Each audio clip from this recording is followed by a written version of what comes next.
She didn't know the child's name, only the bruises on his arms and the silent screams in his eyes. What she did that day was out of instinct, pure, defiant love.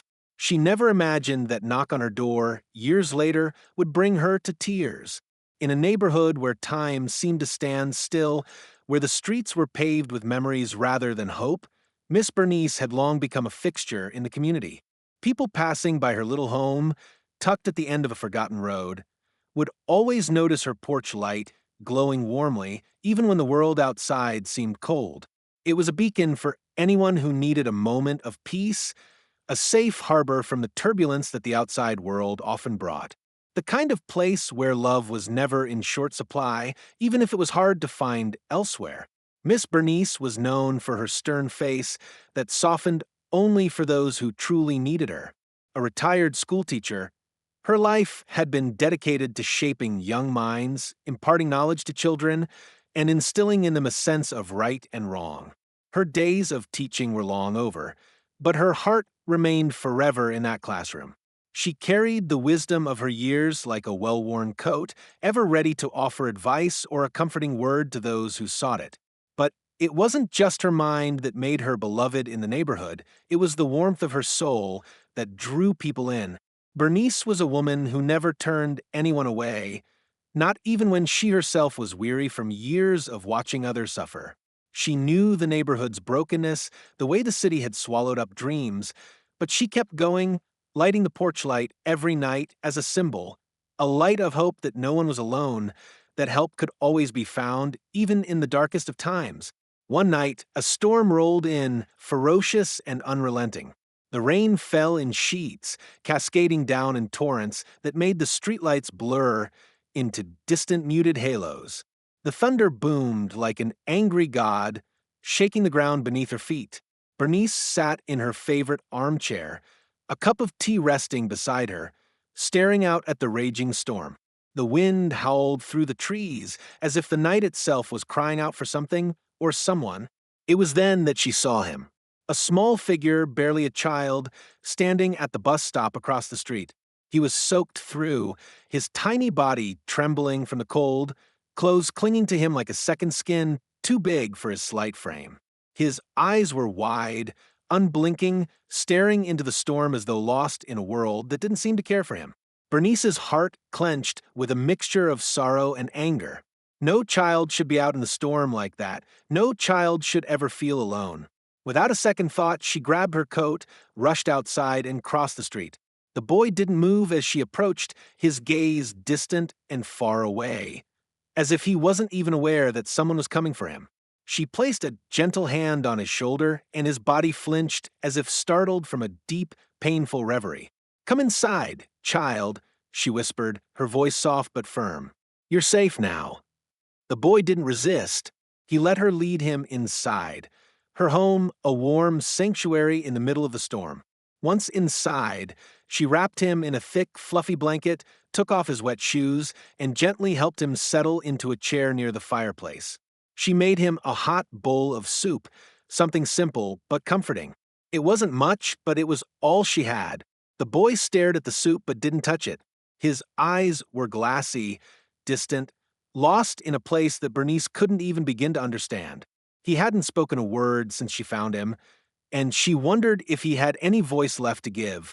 So, she sat quietly beside him, her presence a silent reassurance that he wasn't alone in the world. It wasn't until the fire crackled and the wind outside died down that the boy finally spoke. His voice was a whisper, strained and hoarse, as though it hadn't been used in days, maybe longer. "They hurt me," he said, his eyes cast down to the floor. "They always hurt me." Bernice's heart broke at the words, but she stayed calm. She placed a hand on his, offering what little comfort she could. "Who hurt you, child?" she asked gently. The boy shook his head, as if the weight of the question was too much. He looked up at her with eyes full of fear, and for the first time, she noticed the bruises on his arms, the cuts on his face, and the marks that were hidden beneath his too big clothes. "Don't tell them," he whispered. "Please don't tell anyone. I don't want to go back there." Bernice's heart tightened as she looked at the boy, realizing that his silence was not just a shield, but a plea for survival. The boy wasn't just running from a storm outside, he was running from a storm far worse, one of violence, neglect, and fear. He had nowhere to go but into her arms, and that's exactly where she held him. Child, Bernice whispered, wiping a tear from his cheek, "You're safe now. I'll take care of you." But the boy's terror didn't fade. He was like a bird with broken wings, still trying to fly, even though it was clear that the ground beneath him was unstable. Bernice called child services that evening, her heart heavy, but her mind resolute. She promised the boy, once more, that he was safe, that he would be cared for, but she knew the road ahead wouldn't be easy for him. Days turned into weeks, and the boy, whom she had come to know as Elijah, was taken into care. She never saw him again, but she never stopped thinking about him. Bernice had seen countless children come and go over her years of teaching, but this one was different.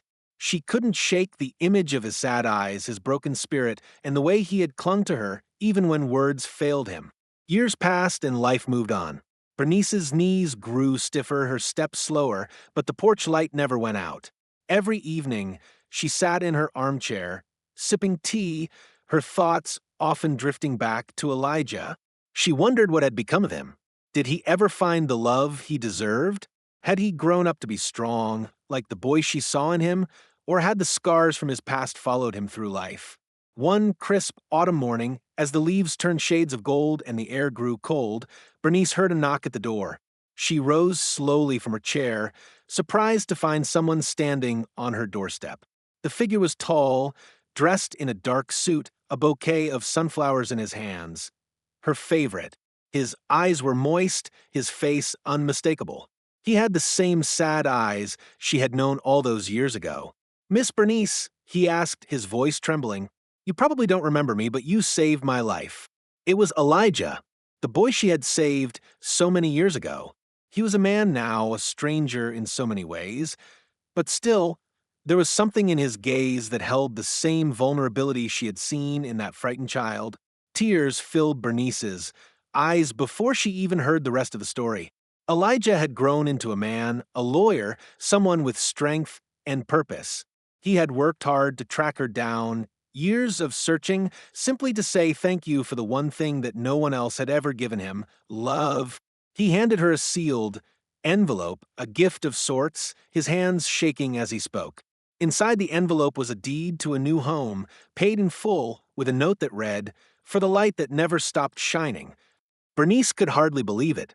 The boy she had saved had come back, not just to thank her, but to repay her kindness in the most unexpected way.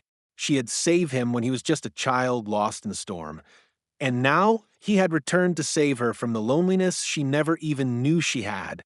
"Thank you," Elijah said, his voice thick with emotion, "for everything."